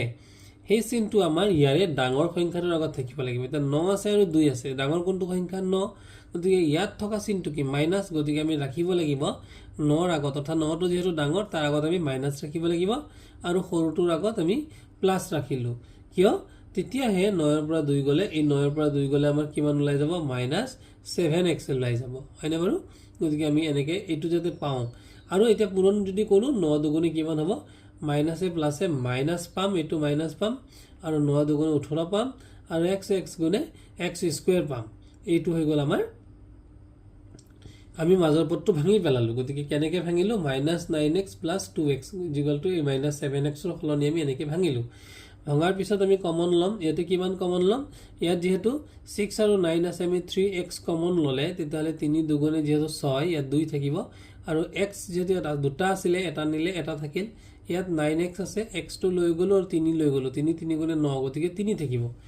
ইয়াতো তেনেকৈ আমি বেলেগ মিল থকা পদ নাই খালি 1টোহে মিলি আছে কাৰণ 1 যিকোনো সংখ্যাৰ লগতে 1 পূৰণ হৈ থাকেই গতিকে এই দুটাৰ পৰা আমি 1 ল'ব পাৰিম 1 ল'লোঁ গতিকে কিমান হৈ গ'ল 2x - 3 অৰ্থাৎ এইটো একে থাকি গ'ল গতিকে আমি এতিয়া দুটা মিলা পদ পালোঁ এইটো 2x - 3 এইটো 2x - 3 এতিয়া 2x - 3টো লিখি দিলোঁ আৰু নিমিলা কি আছে 3x + 1 এইটো 3x + 1টো ইয়াত লিখি দিলোঁ তেতিয়াহ'লে আমি শূন্য ওলোৱাৰ এতিয়া পথত আগবাঢ়িছোঁ গতিকে এটা কিমান হ'ব 3x + 1 = 0 বা টুৱাইছ এক্স, এইটো twice x minus 3 equal to 0। ইয়াক যদি আমি সমাধান কৰোঁ 3x ঠাইত থৈ দিলোঁ আৰু 1টো ইফালে গ'লে মাইনাছ হৈ গ'ল। এইবাৰ এক্সটো ঠাইতে থলোঁ আৰু 3টো যদি ইয়াৰ লগত যিহেতু পূৰণ আছিল এইফালে আহিলে কি হৈ যাব হৰণ। গতিকে এক্সৰ আমি এটা মান কি পালোঁ -1/3, অৰ্থাৎ এটা শূন্য হৈছে -1/3। ঠিক তেনেকৈ এক্সৰ আন এটা শূন্য হৈছে 3/2। তেতিয়াহ'লে সমীকৰণটোৰ শূন্য দুটা হয় কি কি -1/3 আৰু 3/2, এই দুটা শূন্য আমি পাই গ'লোঁ। এতিয়া আমি এটা সত্যাপন কৰিব লাগে বা আমি যি সহগৰ লগত ইয়াৰ সম্পৰ্ক উলিয়াব লাগে। গতিকে আমি সম্পৰ্কটো কেনেকৈ উলিয়াম, যিহেতু আমি জানো আলফা আৰু বিটা যোগ কৰিব লাগে আৰু আলফা আৰু বিটা যোগ কৰিলে কি পোৱা যায় -b/a পোৱা যায়। গতিকে আলফা মানে কিমান, এইটো হৈছে আলফা, এইটো হৈছে বিটা। তো আলফা মানে কিমান লিখিলোঁ 1 এইটো পালোঁ, যোগ বিটা মানে কিমান পালোঁ 3/2 এইটো লিখিলোঁ। এতিয়া 3 আৰু 2 লসাগু ল'ব লাগিব। গতিকে 3 আৰু 2 লসাগু কিমান হ'ব, 3 দুগুণে 6 হ'ব ইয়াৰ লসাগু। গতিকে আমি জানো যে হৰ, ইয়াত দুটা হৰ আছে, এটা 3 এটা হৈছে 2। যে 3ৰে যদি আমি 6ক হৰণ কৰোঁ কেইবাৰ যাব, দুবাৰ যাব। সেই 2টোৰে যদি ওপৰৰ 1টো পূৰণ কৰোঁ 2 এগুণে 2 -2। ঠিক তেনেকৈ 2ৰে আমি কাক হৰণ কৰিম এইবাৰ, এই লসাগুটোক কিমান, 2ৰে 6ক কৰিলে যাব 3 বাৰ, 3 গুণে হ'ব 9। গতিকে এতিয়া আমি যদি এইটো কৰোঁ কি হ'ব, 9ৰ পৰা যদি 2 গুচি যায় কিমান হৈ যাব, 7 থাকি যাব। তো আমাৰ সমীকৰণটোত আমাৰ আমাৰ ফৰ্মুলাটোত কি দিয়া আছিলে -b/a। তো দেখা গ'ল যে ইয়াত কিন্তু কোনো ধৰণৰ মাইনাছ আমাৰ নোলাল আৰু আনিবইতো লাগিব। আনিবৰ বাবে আমি কি লিখিম, এই এটা প্লাছ আছে যিহেতু এই প্লাছৰ ঠাইত আমি দুটা মাইনাছ লিখি পেলাই ইয়াতে 7 লিখি দিম। আৰু তলত কিমান ওলাই গ'ল, তলত ওলাই গ'ল 6। চ' এইটো হৈছে আমাৰ -7/6। আমি যদি চাওঁ, আমি যদি ইকুৱেশ্যনটোৰ লগত মিলাই চাওঁ তেতিয়াহ'লে এই -7টো কাৰ সহগ বাৰু, -7টো হৈছে এক্সৰ সহগ। কাৰণ আমাৰ যি সমীকৰণটো আছিল, সমীকৰণটো কি আছিল যে 6x² -3 -7x, এইটো আছিল। এক্সৰ সহগটো কিমান, এক্সৰ সহগটো -7। গতিকে ইয়াতে ওলাইছেই, কাৰণ এই যে মাইনাছ অফ, এইটো ফৰ্মুলাৰ লগত মাইনাছ আৰু এক্সৰ সহগ কিমান -7। সেইকাৰণে আমি লিখিলোঁ এই মাইনাছটো মাইনাছ লিখিলোঁ আৰু -7ৰ ঠাইত লিখিলোঁ এক্সৰ সহগ। ঠিক তেনেকৈ এই 6 মানে কি, কাৰণ এই সমীকৰণটো আমি যদি চাওঁ যে x² সহগটো হৈছে 6, সেইকাৰণে ইন প্লেচ অফ 6 আমি কি লিখিলোঁ x² সহগ। ঠিক আছে। তাৰপিছত আলফা বিটাৰ ক্ষেত্ৰত, পূৰণৰ ক্ষেত্ৰত আমি শূন্য দুটা কি পাইছিলোঁ, -1/3 আৰু 3/2, এই দুটা পূৰণ কৰি দিওঁ। পূৰণ কৰিলে -1/3 × 3/2 লিখিলোঁ। 3 কি কৰি পেলালোঁ, কাটি পেলালোঁ। তো কি থাকি যাব ইয়াত মাইনাছ আৰু ইফালে 1 আৰু তলত থাকি যাব 2, মানে -1/2 থাকি গ'ল। কি পালোঁ, এইটো c/a পালোঁ। গতিকে দেখা গ'ল যে ইয়াত a মানে কিমান হৈ আছে 2 আৰু ইয়াৰ পূৰ্বতে আমি a মানে কিমান পাইছিলোঁ 6। তো মিলি থকা নাই, যিহেতু এটো বেলেগ বেলেগ হ'ব নোৱাৰে, এটো একেটাই হ'ব লাগিব। তো আমি ইয়াত যিহেতু 6 আছে, ইয়াত কি কৰিলে আমি 6 পাব পাৰোঁ, যে 2ৰ লগত যদি আমি 3 এটা পূৰণ কৰি দিওঁ 6 পাম। কিন্তু 3 যদি তলত পূৰণ কৰোঁ হ'ব জানো, 3 ওপৰতো পূৰণ কৰিব লাগিব। গতিকে এটা 3 ওপৰতো আমি পূৰণ কৰি দিম। এইবাৰ 3 1 গুণে যদি আমি কৰোঁ -3 হ'বনে, আৰু 2 3 গুণে হৈ গ'ল 6। দেখা গ'ল যে তাৰ দৰে ইয়াতো কিমান, এটো কিমান হৈ গ'ল 6 হৈ গ'ল, মানে দুইটা ক্ষেত্ৰতে আমাৰ এটো মিলি আছে। তেতিয়াহ'লে আমাৰ অংকটো ঠিকে আছে। আৰু 3 1 গুণে 3। এতিয়া আমি এই -3টো কাৰ, -3টো তোমালোকে চোৱা, এইটো আছে যিটো কনষ্টেণ্ট টাৰ্ম আছিলে -3 আছিলে। গতিকে এইটো আমাক -3টো কনষ্টেণ্ট টাৰ্ম, বা ইয়াক আমি কি লিখিব পাৰোঁ, ধ্ৰুৱক পদ। আৰু তলৰ 6টো মানে কি, 6টো কাৰ সহগ, x² সহগ। গতিকে আমি দুইটা ক্ষেত্ৰতে, যোগৰ ক্ষেত্ৰত আৰু পূৰণৰ ক্ষেত্ৰত, দুইটা ক্ষেত্ৰতে আমি এই যি দুটা আমাৰ ফৰ্মুলা আছে, আমাৰ ফৰ্মুলাটো আমাৰ এনচাৰৰ লগত মিল খাই গ'ল। এই ফৰ্মুলাটো হৈছে আমাৰ এইটো আৰু এইটো ফৰ্মুলাটো হৈছে এইটো, আমাৰ এনচাৰটো মিল খাই গ'ল আৰু আমি এইটোকে সত্যাপন কৰিলোঁ, বা আমাৰ এই সহগৰ লগত আমি সম্পৰ্ক স্থাপন কৰিলোঁ। আমাৰ 4 নম্বৰ অংকটো দিয়া হৈ আছিলে 4u² + 8u। এইটোৱে হৈছে আমাৰ দ্বিঘাত সমীকৰণটো। দ্বিঘাত বুলি আমি কেনেকৈ গম পালোঁ, যিহেতু u² অৰ্থাৎ x² অৰ্থাৎ এক্সৰ বা ইউৰ সহগ কিমান, মানে মেক্সিমাম ঘাত কিমান 2, গতিকে দ্বিঘাত সমীকৰণ। এতিয়া ইয়াক আমি যিহেতু ইয়াতে কি আছে, u² আছে আৰু u আছে, কিন্তু c পাৰ্ট অৰ্থাৎ ধ্ৰুৱক পদটো ইয়াত নাই। নথকা কাৰণে আমি ইয়াত আৰু এক্সট্ৰাকে উৎপাদক বিশ্লেষণ নকৰোঁ। আমি ইয়াত কি কৰিম, কমন ল'ম। এই দুটা পদ আমি লিখি ল'লোঁ। তো এই দুটা পদৰ পৰা কি কমন যাব, কমন যোৱা সংখ্যাটো হৈছে 4u। ইয়াৰ পৰা যদি 4u কমন লৈ ইয়াত কিমান থাকি যাব, যিহেতু u দুটা আছিল, এটা u থাকিল আৰু যেহেতু 4 দুগুণে 8 ইয়াত 2 থাকিল গতিকে আমি দুটা পদ পালো এটা u + 2 পালো আৰু এটা 4u পালো তা আমি কি কৰিম শূন্য ওলোৱাৰ ক্ষেত্ৰত হয় 4u = 0 নাইবা u + 2 = 0 বুলি আমি লিখি ললো তেতিয়া হলে u = কিমান হৈ যাব u = হৈ যাব 0/4 তাৰ মানে আমাৰ আলফা কিমান ওলাই গল আলফা ওলাই গল 0/4 আৰু ইফালে u + 2 গতিকে এই 2 টো যদি ইফালে গুচি যালে -2 তে বিটা কিমান ওলাই গল -2 অৰ্থাৎ দুটা শূন্য কি কি পালো আমি এটা শূন্য পালো শূন্য এইটো আমি u/4 নিলিখিলেও হ'ব এই পাৰ্টটো আমি লিখিব নালাগে 0/4 লিখিব নালাগে আমি u = কিমান ধৰিম মানে 0/4 আনসাৰটো কিমান আহি যাব সৰি আনসাৰটো আমাৰ 0 আহিব গতিকে আমি আলফা পালো 0 আৰু বিটা পালো -2 এই পাৰ্টটো লিখিব লাগিব এই পাৰ্টটো = কিমান হ'ব u = যেহেতু 4 ইফালে গল 0/4 হ'ব আৰু 0/4 হলে কিমান হ'ব এর আনসারটো 0 হৈ গল গতিকে আমি এটা শূন্য কিমান পালো 0 আৰু আনটো কিমান পালো -2 অৰ্থাৎ আলফা কিমান পালো 0 আৰু বিটা কিমান পালো -2 তো এবাৰ আমি ইয়াৰ সত্যাপনটো যদি কৰো তেলে কিমান হৈ যাব আমি লিখিছিলো আলফা 0 বিটা -2 গতিকে আলফা প্লাস বিটা = কিমান হ'ব 0 প্লাস -2 আৰু -2 যদি আমি শূন্যৰ লগত যদি -2 যোগ দিও কিমান পাম -2 এ পাম তো -2 লিখিলো এবাৰ -2 লিখি পেলাই তলত দুটা 4 আমি পূৰণ কৰিছো কিয় কৰিছো এটো আমি কৰিম এটো কাৰণে যে প্ৰথমতে আমি যদি ইয়াৰ যি ধ্ৰুবক মানে পূৰণফল অৰ্থাৎ আলফা আৰু বিটাৰ পূৰণফলটো উলিয়াও তে দেখা গল যে যেহেতু আলফা আৰু বিটা মানে কিমান আছিল আলফা আৰু বিটা মানে আছিল c/a গতিকে c/a হলে ইয়াত 0 * -2 0 * -2 হলে কিমান হ'ব বাৰু ইয়াতে 0 হ'ব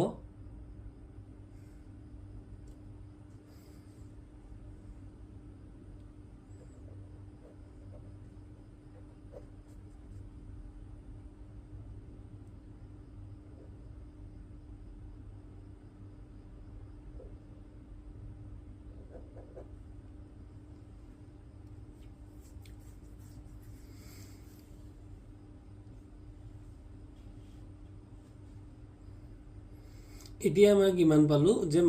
-b/a অৰ্থাৎ আলফা প্লাস বিটা মানে কিমান আছিল আলফা প্লাস বিটা মানে আমাৰ ফৰ্মুলা মতে আছিল -b/a এতিয়া আমাৰ যি সমীকৰণটো আমি যদি সমীকৰণটোলৈ চাওঁ তেতিয়ালে আমি কিমান দেখা পাম 4u² + 8u অৰ্থাৎ uৰ যেটো আমি u² ৰ যেটো সহগ এটো আছে 4 আৰু uৰ যেটো সহগ uৰ সহগটো হ'ব লাগিব 8 তো ইয়াতে আমি দেখা পালো যে এই যে b -b টো যদি অকল -2 ওলাই তেতিয়া হলে কিন্তু আমাৰ কি নহৈছে আমাৰ এই 8 ৰ লগত মিল নাখাব গতিকে আমি এটা 4 ইয়াতো ওপৰত পূৰণ দিব লাগিব আৰু এটা 4 তলত পূৰণ দিব লাগিব তেতিয়া হলে কিমান হৈ যাব 2 4 গুণ -8 আৰু তলত থাকি গল 4 তেতিয়া হলে আমাৰ এই যে আমাৰ যি আমাৰ সহগৰ লগত সম্পৰ্ক এটোৰ লগত কিন্তু মিল খাব কাৰণ এটোৰ খলনি আমি কি লিখিব পাৰিম যে x ৰ সহগ -8 টোৱে হৈছে -x ৰ সহগ কাৰণ x ৰ সহগটোলে তোমালোকে যদি আমি মন কৰো বা u ৰ সহগটোলে যদি আমি মন কৰো আমি ওপৰত যেটো ইকুৱেচনত পাইছিলো যে 8u অৰ্থাৎ u ৰ সহগটো হৈছে 8 গতিকে ইন প্লেস অফ 8 আমি কি লিখিব পাৰো u ৰ সহগ বা আমি যেটো ফৰ্মুলা আমাৰ x আছে আমি লিখিব পাৰো x ৰ সহগ গতিকে x ৰ সহগ ডিভাইডেড বাই x² ৰ সহগ এটো আমি লিখি ললো তাৰ পিছত এবাৰ যদি পূৰণৰ ক্ষেত্ৰত আমি ধৰো তেতিয়ালে কি হ'ব 0 * -2 গতিকে -2 ৰ লগত যদি যিকোনো সংখ্যা 0 পূৰণ কৰি দিলে আমাৰ 0 হৈ যাব কিন্তু 0 ৰ তলত 0 / আমি জানো যে 0 by anything যিয়ে নহওক 0 by anything ইয়াৰ আনসাৰটো সদায় কিমান হয় 0 হয় কিন্তু এই এনিথিং টো যদি আমি আনিলো আমাৰ কিন্তু লাভ হ'ব কি লাভ হ'ব যে আমি যদি ইয়াত এটা 4 আনিলো তেতিয়ালে ইয়াৰ পূৰ্বতে যে আমি পালো a মানে আমি কিমান পালো 4 বুলি পাইছিলো তাৰ লগত কিন্তু আমাৰ মিল খাই আছে আৰু এই 4 টো আমাৰ কিয় দৰকাৰ আছে কাৰণ 4 টো আমাৰ মেইন ইকুৱেচনটো আমাৰ যেটো প্ৰথম ইকুৱেচন যে 4u² + 8u তাত কিন্তু u² ৰ সহগটো হৈছে 4 গতিকে 4 টো আমাক দৰকাৰ হ'ব গতিকে আমি কি কৰিলো 0/4 লিখিলো অৰ্থাৎ এই 4 টো লৈ আহিলো এই 4 টো দিলে কাৰণ 0 মানে যি কথা 0/4 মানে একেই কথা কাৰণ 0 ৰ তলত যদি আমি 4 টা দিও ইয়াৰ মানটো খলনি হৈ না যায় তো 0 ই থাকিব কাৰণ 0 by anything = 0 গতিকে এই 4 টো দিললে আমাৰ এটা লাভ হল কি লাভ হল আমাৰ এই সমীকৰণটোৰ লগত আমাৰ মিল খাই যাব অৰ্থাৎ আমাৰ এই যি এটা আমাৰ ফৰ্মুলা আছিল যে জিৰ'টোৰ বদলি আমি কি লিখিলোঁ ধ্ৰুৱক পদ বুলি লিখিলোঁ কাৰণ তোমালোকে এটা মন কৰিবা এই সমীকৰণটোত 4 নম্বৰ অংক সমীকৰণটোত কোনো ধ্ৰুৱক পদ নায়েই গতিকে ধ্ৰুৱক পদটো 0 এটা 0ৰ বদলি আমি ধ্ৰুৱক পদ লিখিলোঁ আৰু 4টো হৈছে যেহেতু x স্কয়াৰ বা u স্কয়াৰৰ সহগ গতিকে লিখিলোঁ x স্কয়াৰৰ সহগ গতিকে যিকোনো প্ৰকাৰে হওক আমি এইটো যে আমি ইয়াৰ লগত মিল আছে এইটো প্ৰমাণ কৰি দেখুৱাই দিলোঁ এয়া হৈছিল আমাৰ 4 নম্বৰ অংক 5 নম্বৰ অংকটো যদিও এটা দ্বিঘাত সমীকৰণ বুলি আমি কেনেকৈ গম পালোঁ যিহেতু ইয়াত সৰ্বোচ্চ ঘাত কিমান 2 দ্বিঘাত সমীকৰণ হ'লেও কিন্তু ইয়াত আমি কি নাই ইয়াতে আমাৰ x টাৰ্ম অৰ্থাৎ যেনেকৈ আমি x স্কয়াৰ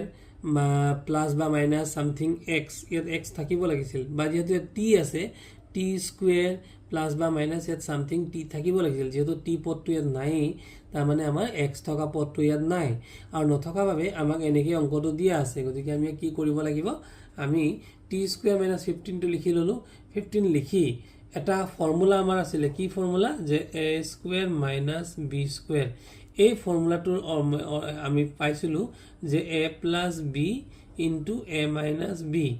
এই ফৰ্মুলাটোলে আমি ৰিলেট কৰিব লাগিব কেনেকৈ ৰিলেট কৰিম কাৰণ 15 যেহেতু আছে তোমালোকে ইতিমধ্যে জানা যে যিকোনো সংখ্যা সে ধৰি লোৱা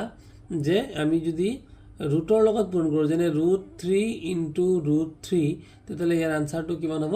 3 হ'ব ঠিক তেনেকৈ √15 আৰু √15 আমি যদি পূৰণ কৰো তেতিয়ালে কি হ'ব তাৰ আনসাৰটো 15 হ'ব গতিকে 15ৰ সলনি আমি কি লিখিলো √15 * √15 তো সুধিব পাৰা যে ইয়াতো আপুনি √15 * √15 লিখা নাই কিন্তু আমি কি লিখিছো ওপৰত স্কয়াৰ লিখিছো এই স্কয়াৰটোৱে কি বুজাইছে যে √15 দুটা পূৰণ হৈ আছে আৰু দুটা √15 পূৰণ কৰিলে কি পাই যাম আমি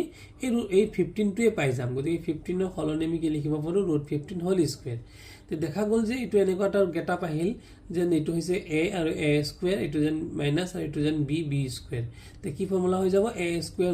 - b স্কয়াৰ গতিকে a স্কয়াৰ - b স্কয়াৰ ফৰ্মুলাটো আমি ইতিমধ্যে পালো কি পালো a + b * a - b গতিকে a মানে কিমান t + b b মানে হৈছে √15 a + b * a - b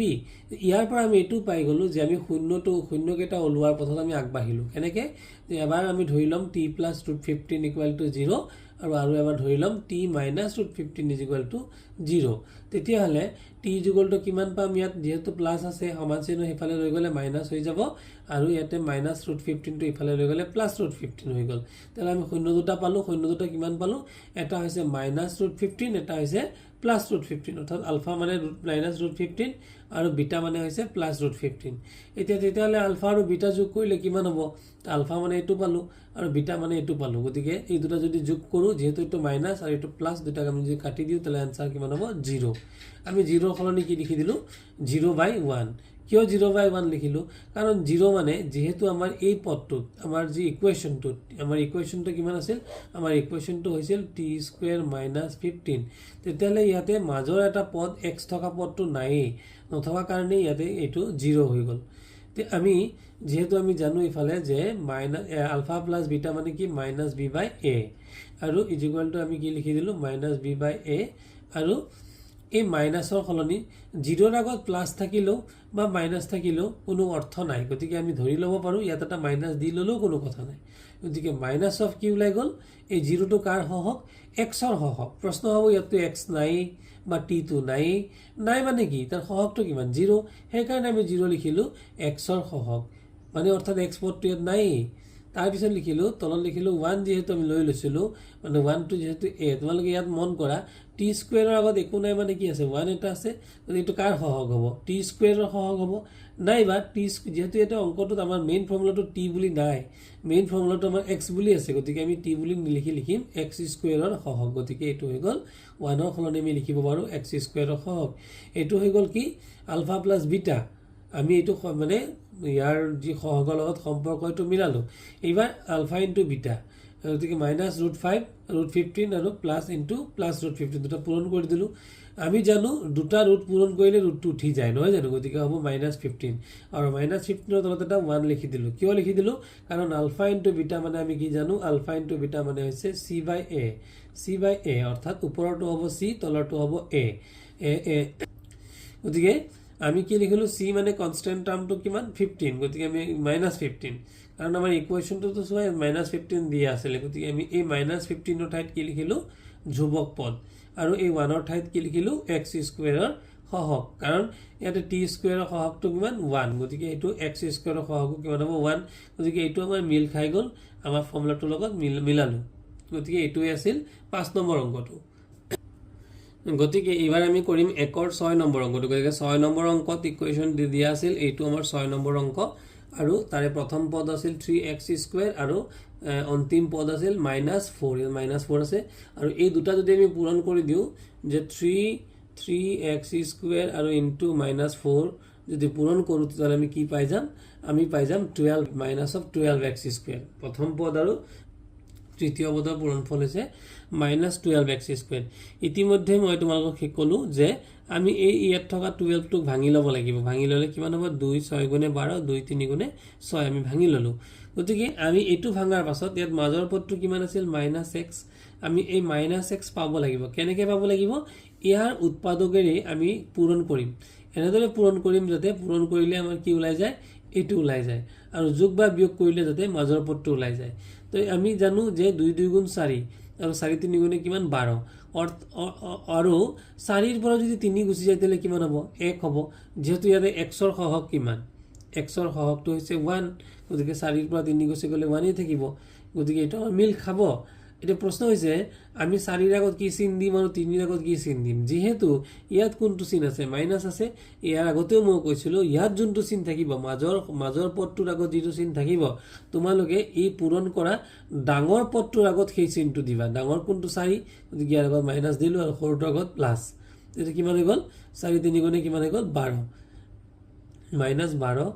-12 x square ওলাব, আৰু যোগ বা বিয়োগ কৰিলে আমি যদি যোগ বা বিয়োগ কৰোঁ -4xৰ পৰা 3x যদি বিয়োগ কৰোঁ -x থাকি যাব। এতিয়া আমি এই দুটা পদৰ পৰা কমন ল'ম, কি কমন ল'ম, x কমন ল'লে ইয়াত থাকিব 3x ইয়াত থাকিব 4, ঠিক তেনেকৈ এই দুটাৰ পৰা আমি কি কমন ল'ব পাৰিম, এই দুটাৰ পৰা ল'ব পৰা সংখ্যাটো হৈছে অনলি বেলেগ একো নাই 1 ল'লে কিমান থাকিব 3x থাকিব -4 থাকিব, কাৰণ 1 যিকোনো সংখ্যাৰ লগতে পূৰণ হৈ থাকে। এতিয়া আমি মিলা কি পালোঁ 3x -4 আৰু 3x -4 এই দুটা মিলি আছে, গতিকে 3x -4,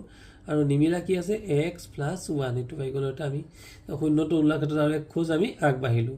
গতিকে আমি কি লিখিলোঁ হয় x + 1 = 0 বা 3x -4 = 0, তো x + 1 = 0, x = কিমান হৈ যাব 1টো যদি ইফালে লওঁ -1, আৰু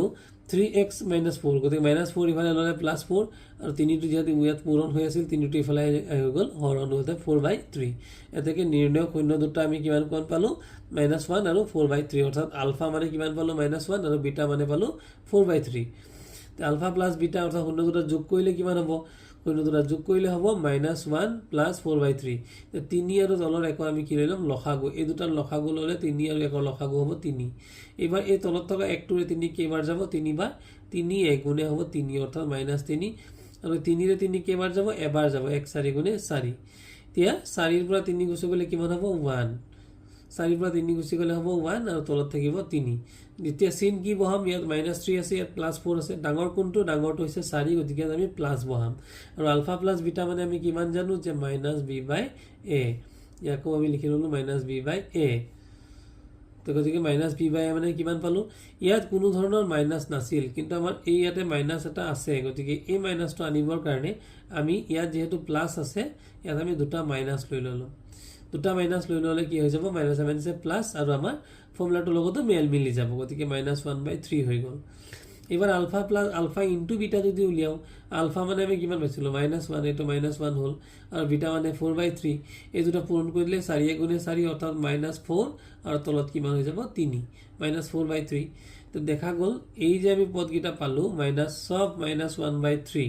তো আমাৰ সমীকৰণটো কিমান আছিল, আমাৰ সমীকৰণটো চাবা দেই, আমাৰ সমীকৰণটো দিয়া আছিল 3x স্কুৱেৰ -x -4, তেতিয়াহ'লে এই -1টো কাৰ সহগ, এই xৰ আগত xৰ আগত একো নাই মানে কিমান 1 এটা আছে নে নাই, গতিকে এইটো কাৰ সহগ -1টো কাৰ সহগ xৰ সহগ, সেইকাৰণে এই -1ৰ ঠাইত কি লিখিলোঁ আমি লিখিলোঁ xৰ সহগ, আৰু x স্কুৱেৰৰ সহগটো কিমান 3, গতিকে আমি কি লিখিলোঁ x স্কুৱেৰৰ সহগ, কিয় ইয়াত যিহেতু 3 পাইছিলোঁ। তো এইটো আমাৰ ফৰ্মুলাত আছিল যে -b/a মানে হৈছে -xৰ সহগ বাই x স্কুৱেৰৰ সহগ। ঠিক তেনেকৈ ইয়াত পূৰণ কৰাৰ পাছত আমি কিমান পাইছিলোঁ -4/3 গতিকে -4টো কি -4টো হৈছে এইটো ধ্ৰুৱক পদটো হয়নে সেইকাৰণে -4ৰ ঠাইত লিখিলোঁ ধ্ৰুৱক পদ আৰু 3 হ'ল লিখিলোঁ x² হওক এইটো হৈ গ'ল আমাৰ 6 নম্বৰ অংকটো 1ৰ 7 নম্বৰ অংকটো দিছিলে এইটো আমাৰ হৈছে দ্বিঘাত সমীকৰণটো দিয়া হৈ আছিলে তাৰপিছত আমি প্ৰথম পদ আৰু তৃতীয় পদ যদি পূৰণ কৰোঁ কিমান হৈ যাব 12x² এইটো হৈ যাব এবাৰ ইয়াক যদি ভাঙি দিওঁ কি হ'ব আমি ইয়াক ভাঙিলে হ'ব এইটো 12ক যদি ভাঙো 2 6 গুণে 12 2 3 গুণে 6 2 2 আৰু 3 পালোঁ আৰু মাজৰ পদটো কিমান আছে 7x আছে গতিকে আমি 4 3 যেহেতু 7 গতিকে মিলাম আৰু 4 3 গুণ কিমান যেহেতু 12 গতিকে 4 আৰু 3 লম ইয়াত এই সংখ্যাটোৰ আগত কি আছে প্লাস আছে গতিকে আমি ডাঙৰ সংখ্যাটোৰ আগত প্লাস লম আৰু সৰু সংখ্যাটোৰ আগতো প্লাস লম কিয় কাৰণ প্লাসে প্লাসে তেতিয়াহে প্লাস ওলাব হয় না নহয় গতিকে যেহেতু আমাৰ এই প্ৰথম আৰু তৃতীয় পদৰ পূৰণফল কিমান +12 গতিকে যেহেতু প্লাছত ওলাব লাগে আমি দুইটাই কি ল'ব লাগে প্লাছত ল'ব লাগিব আৰু 4 3 কিমান হৈ যাব 7 গতিকে 7x ক ভাঙি আমি কি কৰিলোঁ 4x আৰু 3x লিখিলোঁ এইবাৰ কি কৰিম এই দুটা পদৰ পৰা কমন ল'ম আৰু এই দুটা পদৰ পৰা কমন ল'লোঁ ইয়াৰ পৰা x কমন ল'লে কিমান হ'ব x + 4 ইয়াৰ পৰা 3 কমন ল'লে হ'ব x + 4 তে মিলা পদ দুটা পালোঁ x + 4 আমি ইয়াত x + 4 ল'লোঁ আৰু নিমিলা কি পালোঁ x আৰু 3 পালোঁ গতিকে x + 3 এই দুটা আমি পাই গ'লোঁ তাতে আমি কি লিখিম x + 3 = 0 হয় x + 3 = 0 নাইবা বা x + 4 = 0 তেতিয়াহ'লে x = কিমান হৈ যাব 3 টো ইফালে গুচি গ'লে -3 আৰু x + 4 4 টো ইফালে গুচি গ'লে কিমান হৈ যাব -4 এনেকৈ নিৰ্ণয় শূন্য দুটা কিমান পালোঁ আমি -3 পালোঁ আৰু -4 পালোঁ এই দুটাই আমাৰ শূন্য অৰ্থাৎ আলফা মানে -3 বিটা মানে -4 এতিকে কিমান হ'ব আলফা প্লাস বিটা মানে কি এই সংখ্যা দুটা আমি যোগ কৰোঁ -3 প্লাস -4 মাইনাসে প্লাসে হৈছে মাইনাস আৰু -3 আৰু -4 যোগ কৰিলে কিমান হ'ব -7 আৰু আলফা প্লাস বিটা মানে আমি কাষতে লিখি যাম -b/a গতিকে -7টোক আমি কি লিখিব পাৰোঁ -7ক আমি -7/1 বুলি লিখিব পাৰোঁ কাৰণ কিয় কাৰণ এক যিকোনো সংখ্যাৰ তলতে এক এটা থাকেই সেইটো আমি লিখি ল'লোঁ গতিকে আৰু লগতে আমি ইয়াত কৰি যাম কি ইনটুৰ ক্ষেত্ৰতো কৰি যাম যে আলফা ইনটু বিটা মানে কিমান আলফা ইনটু বিটা মানে হৈছে যেহেতু আলফা মানে কিমান -3 আৰু বিটা মানে -4 এতিয়া মাইনাসে প্লাসে মাইনাসে কি হ'ব প্লাস আৰু 3 4 গুণে 12 আৰু যেহেতু আলফা বিটা মানে আমি ফৰ্মুলা পাইছিলোঁ কিমান c/a লিখিলোঁ লগতে 12ৰ তলত যেহেতু a টো ক'ত যাব a উলিয়াবৰ কাৰণে 12ৰ তলত 1 লিখি দিম কাৰণ যিকোনো সংখ্যাৰ তলত 1 থাকেই গতিকে এতিয়া আমি চাওঁচোন মিলিছে নে নাই ইয়াৰ ক্ষেত্ৰত মিলিছে যে -7 আমাৰ সমীকৰণটো কি আছিলে আমাৰ সমীকৰণটো মই লিখি দিছোঁ আমাৰ সমীকৰণটো আছিলে x² + 7x + 12 অৰ্থাৎ ইয়াতে লিখিছোঁ কি মাইনাস এই মাইনাসটো ফৰ্মুলাৰ মাইনাস কোনটো ফৰ্মুলাৰ মাইনাস এইটো ফৰ্মুলা হয়নে আৰু 7 মানে কিমান 7 মানে হৈছে x টোৰ সহগ গতিকে লিখিলোঁ এই 7ৰ ঠাইত কি লিখিলোঁ x ৰ সহগ আৰু x² ৰ সহগ কিমান x² একো নাই মানে কিমান আছে এটা 1 আছে গতিকে x² ৰ সহগ হৈছে 1 গতিকে এই 1ৰ ঠাইত আমি লিখিলোঁ x² ৰ সহগ ঠিক তেনেকৈ ইয়াৰ ক্ষেত্ৰতো 12ৰ তলত এটা 1 লিখিলোঁ আৰু 12 টো চোৱা এইটো 12 টো c হিচাপে আছিলে গতিকে আমি লিখিলোঁ 12ৰ ঠাইত ধ্ৰুৱক পদ আৰু 1ৰ ঠাইত লিখিলোঁ x² ৰ সহগ গতিকে এইটো হৈ গ'ল 7 এবাৰ আমি কৰিম 8 নম্বৰ অংকটো গতিকে 8 নম্বৰ অংকটোত আমাৰ দ্বিঘাত সমীকৰণটো কি দিয়া আছিলে x² - 4x + 3 গতিকে আমি প্ৰথম পদ আৰু তৃতীয় পদ যদি পূৰণ কৰি দিওঁ কি হৈ যাব 3x² কিয় চোৱা x² ৰ লগত যদি 3 পূৰণ কৰোঁ এইটো প্ৰথম পদ এইটো তৃতীয় পদ পূৰণ কৰিলে কিমান হৈ যাব 3x² গতিকে আমি এবাৰ কি কৰিব লাগিব মাজৰটোক ভাঙিব লাগিব গতিকে 3 মানে কি এইটোৰে পূৰণফল হ'ব লাগিব 3 গুণে হৈছে 3 এতিয়া 3 গুণে 3 কিন্তু আমাৰ ইয়াত আছে 4 গতিকে আমি যদি এনেকৈ লিখোঁ যে -3 আৰু -1 তেতিয়া কিমান হ'ব -3 আৰু -1 মানে কিমান -4 নহয় জানো ইয়াততো -4 আছে গতিকে আমি কি লিখিব লাগিব নেক্সটৰ লাইনটোত ইয়াক ভাঙি পেলাই এইটো যে -3x - x এই -3x আৰু x - x যদি যোগ কৰি দিয়ে আমি এইটো পাম আৰু পূৰণ কৰাচোন 3 গুণে 3 7 প্লাস আৰু x গুণে x² মানে এইটো ওলাই গৈছে অৰ্থাৎ পূৰণ কৰিলে এইটো ওলাই যাব আৰু যোগ বা বিয়োগ কৰিলে এইটো ওলাই গ'ল তেতিয়াহ'লে এবাৰ আমি কি কৰিম কমন ল'ম ইয়াৰ পৰা x কমন ল'লে x - 3 আৰু ইয়াৰ পৰা কি কমন যাব এতিয়া চোৱা আমি ইতিমধ্যে কৈ গৈছিলোঁ যে এটা প্লাস মানে কেইটা মাইনাস থাকে দুটা মাইনাস থাকে প্লাস = 2 মাইনাস কাৰণ মাইনাসে পূৰণ কৰিলে প্লাস হয় এই প্লাসৰ ঠাইতে কেইটা মাইনাস আছে দুটা মাইনাস আছে দুটা মাইনাছৰ পৰা যদি এটা মাইনাছ আমি কমন লৈ লওঁ আৰু ইয়াৰ পৰা যদি যেহেতু 1 সব সংখ্যাতে থাকে 1 যদি কমন লৈ কি থাকিব x থাকিব কাৰণ এই মাইনাছটো কমন ললো আৰু ইয়াত দুটা মাইনাছ আছিল তাৰে এটা বাহিৰত ললো এটা মাইনাছ ক'ত থাকিব ভিতৰত থাকিব হয় নহয় গতিকে আমাৰ পাই যাম আমি x - 3 তো এইটো মিলি গল এইটো আমি ইয়াত লৈ ললো আৰু নিমিলা কি x - 1 এইটো আমি লৈ ললো এটা শূন্য কি হ'ব এটা হ'ব x - 1 = 0 আৰু এটা হ'ব x - 3 = 0 তাহলে x = কিমান গল 1 ইফালে লৈ গলো এইটো 3 ইফালে লৈ গলো আমি আলফা কিমান পালো আলফা পালো 1 আৰু বিটা পালো 3 এইটো 1 আৰু 3 শূন্য দুটা হ'ব 3 1 আৰু 3 এবাৰ আলফা প্লাস বিটা 1 আৰু 3 যোগ কৰি দিম আলফা মানে কিমান 1 পালো বিটা মানে কিমান পালো 3 পালো 3 একে কিমান হৈ গল 4 আৰু লগতে আমি পাইছিলো যে আলফা প্লাস বিটা মানে কিমান -b/a তো গতিকে এতিয়া কি হ'ব ইয়াত এটা মাইনাস আছে ইয়াত তো মাইনাস নাই ইয়াত মাইনাস নাই যদি ইয়াত তো মাইনাস আনিব লাগিব কাৰণ ইয়াত তো মাইনাস আছে তো সেই কাৰণে আমি কি কৰিম এই প্লাসৰ ঠাইত আমি কি লিখিম দুটা মাইনাস লিখি দিম আমি জানো এই প্লাস মানে মাইনাস মাইনাস এটা প্লাস মানে কি এটা মাইনাস এটা প্লাস মানে দুটা মাইনাস পূৰণ কৰিলে এটা কি হয় এটা প্লাস পোৱা যায় গতিকে দুটা মাইনাস লিখি ললো আৰু তলত কিমান লিখি ললো তলত লিখি ললো 1 হয়নে বাৰু আচ্ছা এতিয়া আমি পুৰণা পাৰ্টত যাই লওঁ পুৰণা পাৰ্টত কিমান আছে যে আলফা ইনটু বিটা আলফা মানে 1 বিটা মানে 3 3 গুণে 3 হয়নে নহয় দেখা গল যে কিমান c/a কাৰণ আলফা বিটা মানে c/a গতিকে 3 লিখিছো a টো কিমান হ'ব a টো একো নাই সেই কাৰণে ইয়াৰ তলত এটা আমি কি লম এটো নেক্সট স্টেপত এটা 1 এটা লৈ আহিম তো দেখা গল যে আমাৰ সমীকৰণটো এটা কিমান আছিল আমাৰ সমীকৰণটো আছিল কিমান x² - 4x + 3 অৰ্থাৎ x ৰ সহগ কিমান x ৰ সহগ একো নাই মানে 1 গতিকে এই যে 1 টো লিখিলো এটোই হ'ব x² ৰ সহগ আৰু ধ্ৰুৱক পদ কি এই তিনিটোই হৈছে কনস্ট্যান্ট টাৰ্ম ধ্ৰুৱক পদ গতিকে এই তিনিৰ সলনি লিখিলো ধ্ৰুৱক পদ ঠিক তেনেকৈ ইয়াত কি লিখিলো যে ইয়াতে যেহেতু -4 টো কাৰ সহগ x ৰ সহগ গতিকে এইটো মাইনাস টো প্ৰথম দি ললো এই -4 টো কি বস্তু x ৰ সহগ আৰু 1 টো কি বস্তু 1 টো হৈছে x² ৰ সহগ গতিকে এইটো হৈ গল আমাৰ 8 নম্বৰ অংকটো 9 নম্বৰ অংকটোত আমাৰ দিয়া হৈ আছিল সমীকৰণটো যে x² - 6x - 7 আমি প্ৰথম পদ কিমান x² তৃতীয় পদ কিমান -7 এই দুটা যদি পূৰণ কৰি দিও কিমান পাই যাম -7x² হয়নে বাৰু গতিকে আমাক মাজৰ কিমান পদ আছে 6 গতিকে আমি 6 কেনেকৈ পাম আমি পূৰণ কৰিলে 7 ওলাব লাগিব অৰ্থাৎ আমি জানো যে 7 এগুণে 7 কিয় 7 এগুণে 7 লিখিলো কাৰণ 7 ৰ পৰা যদি আমি 7 ৰ পৰা 1 আকৌ বিয়োগ কৰি দিও তেলে কিমান পাম 6 পাম গতিকে ইয়াক সজাই পেলাই লিখিম আমি কিমান -7x + x যাতে আমি এই মাজৰটো পাম 6x ক ভাঙি পেলাই আমি লিখিম কি -7x + x কাৰণ 7x ৰ পৰা x গুচি গলে কিমান হ'ব 6x আৰু এইটো মাইনাস থাকি যাব -2 থাকি গল মিলি গল অৰ্থাৎ 6x ক ভাঙি দিলে এইটো পাম আৰু